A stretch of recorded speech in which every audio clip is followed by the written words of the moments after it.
Bonjour, je suis Esther, j'ai 33 ans, je travaille dans un café en tant que barista et je vis avec Ike à Cologne. Nous sommes en couple depuis 10 ans. Je m'appelle Ike, j'ai 34 ans, je suis docteur dans un petit hôpital et nous adorons voyager par van. La plupart du temps, je trouve de l'inspiration pour mes voyages en ligne sur les réseaux sociaux. Ou je demande à mes amis si quelqu'un peut me recommander quelque chose. Beaucoup de nos amis postent des photos sur Insta ou sur Facebook. Et quand on les voit, on voit si ça pourrait nous plaire. Je me suis également abonnée à quelques newsletters d'agences de voyage comme Vacances Pirates, Évasion Secrète et Kayak. C'est vraiment super. J'ai déjà trouvé de bonnes affaires comme un aller-retour à 50 €. Dans ces cas-là, je nous réserve tout de suite 2 et on planifie les vacances après. Et pour nous orienter, on utilise souvent Google Maps ou les blogs de personnes qui étaient déjà sur place. Oui, s'il y a des textes courts et quelques belles photos, j'aime bien les regarder. Ou alors je me laisse inspirer par les newsletters proposés. Parfois je trouve de l'inspiration dans l'actualité. J'aime bien regarder la rubrique voyage des journaux Spiegel ou Die Zeit sur leur site en ligne, parce qu'il y a le top 10 des meilleures escapades. Je clique dessus et j'envoie le lien à Esther. On cherche sur Google des informations sur la région où nous voulons partir en vacances, pour voir un peu ce qui nous attend. On aime bien regarder sur les sites officiels de la région que nous avons choisie, ou sur Wikipédia ou TravelWiki, ils ont une bonne rubrique voyage. Parfois, je regarde aussi dans les guides de voyage version papier. J'adore pouvoir les feuilleter le soir.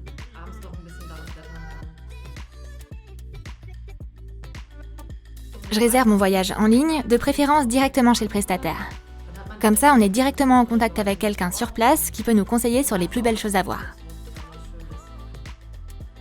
Une fois sur place, on utilise souvent TripAdvisor. Il propose la géolocalisation, ce qui nous permet de voir où on peut se rendre à pied. Ou alors, on utilise les informations que l'on trouve dans le Airbnb ou la location sur place. Il y a toujours de bons conseils. C'est vrai, mais en fait, on veut surtout éteindre nos téléphones et apprendre à connaître le pays et ses habitants.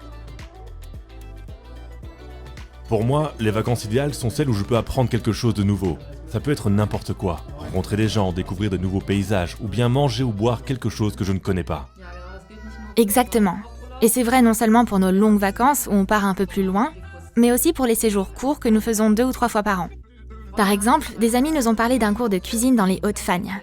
Ils ont cueilli les ingrédients dans les prairies pendant une randonnée sur le thème des herbes sauvages. J'ai trouvé le concept génial, j'aimerais bien essayer un jour. On ne veut pas tout organiser dans le moindre détail, mais il y a toujours 2-3 choses que nous planifions. Par exemple le logement, pour pouvoir comparer les prix pour que le séjour ne soit pas trop cher. On réserve les places pour les événements ou les activités à l'avance.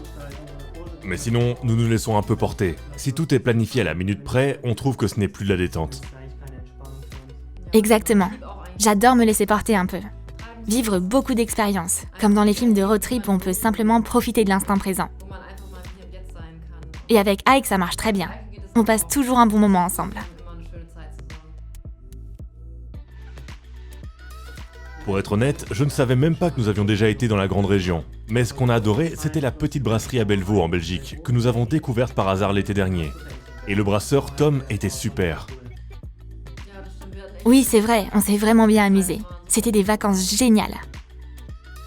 Le plus important pour nous aux vacances, c'est de sortir, monter dans le van, aller d'un endroit à l'autre et découvrir quelque chose de nouveau partout. Oui, et ce qui est aussi important pour moi, c'est de laisser mon quotidien derrière moi, pour vraiment être dans l'instant et profiter du fait d'être ailleurs. Si en plus on apprend à connaître le pays et ses habitants, c'est parfait.